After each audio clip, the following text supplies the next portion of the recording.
لحد الستينات كده ويمكن أوائل السبعينات.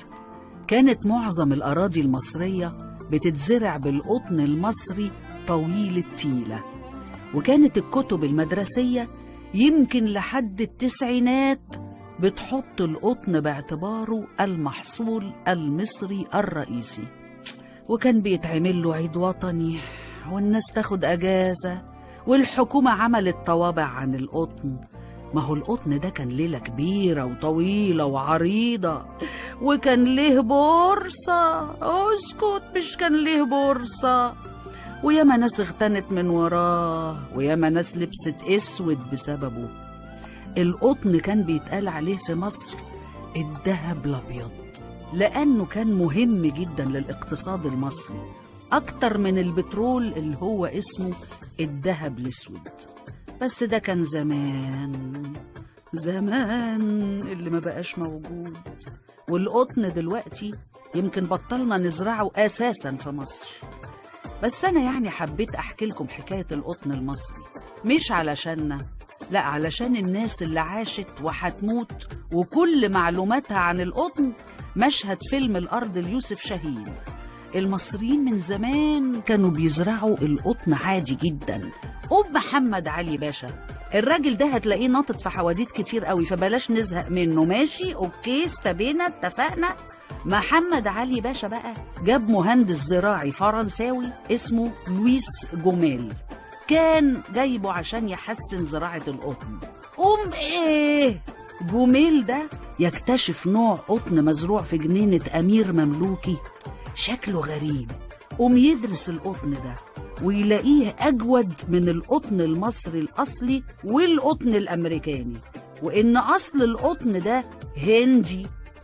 محمد علي يسيب الحدوتة كده بقى تعدي وخلاص؟ لا طبعا، بعت جوميل ده للهند عشان يجيب بذور القطن ده ويعمل تجارب على إنتاجية الفدان. ولما التجارب تنتهي ويكتشفوا إن القطن ده الإنتاجية بتاعته أحسن وأكتر وتلته أطول، محمد علي يعمل إيه؟ يعمم زراعة القطن الجديد في ربوع مصر ويدخل بيه سوق تصدير القطن، ويحط مصر على قائمة مصدري القطن في العالم زي ما بقولك كده. ونظرا لجودة القطن المصري اعتمدت عليه بقى مصانع الغزل والنسيج في لانكشير، وظهرت منتجات جديدة قايمة على القطن المصري زي مثلا البوبلين. لحد هنا والحدوتة تمام. ولما قامت بقى الحرب الأهلية الأمريكية سنة 1858 وكان القطن الأمريكاني ده هو المنافس الوحيد للقطن المصري في السوق العالمي، اتوقف الإنتاج الأمريكي. وده عمل إيه؟ رفع سعر القطن المصري للسما. الخديوي إسماعيل قعد يستلف على حس محصول القطن من بيوت المال الأوروبية، مرة علشان حفل افتتاح قناة السويس، ومرة علشان تخطيط القاهرة، ومرة عشان يشتري فرمان الوراثة لأنجاله من الباب العالي. والناس عمالة تديله الفلوس عادي، ما هو القطن المصري ما فيش غيره في السوق وسعره في الطالع. وحوالين القطن المصري بقى نشأت طبقة جديدة من الناس، مضاربين في البورصة، على موردين، على تجار تجزئة، وسعر الأراضي ارتفع ومصر بقت تمام. لكن للأسف مش كل حاجة فضلت زي ما هي.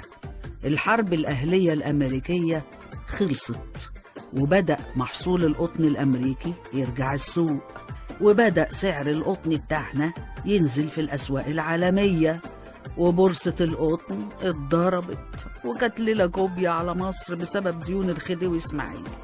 واللي أكلناه بط من القطن طلع علينا وز يا معلمي. كانت الرقابة المالية على مصر بسبب الديون أول مسمار في نعش الاستقلال المصري، وأول مقدمة للاحتلال بعد كده. بس للأمانة فضل القطن حافظ مركزه لحد ما وقع خالص واتنسى وانهار، زي حاجات كتير للأسف راحت مننا في الزحمة.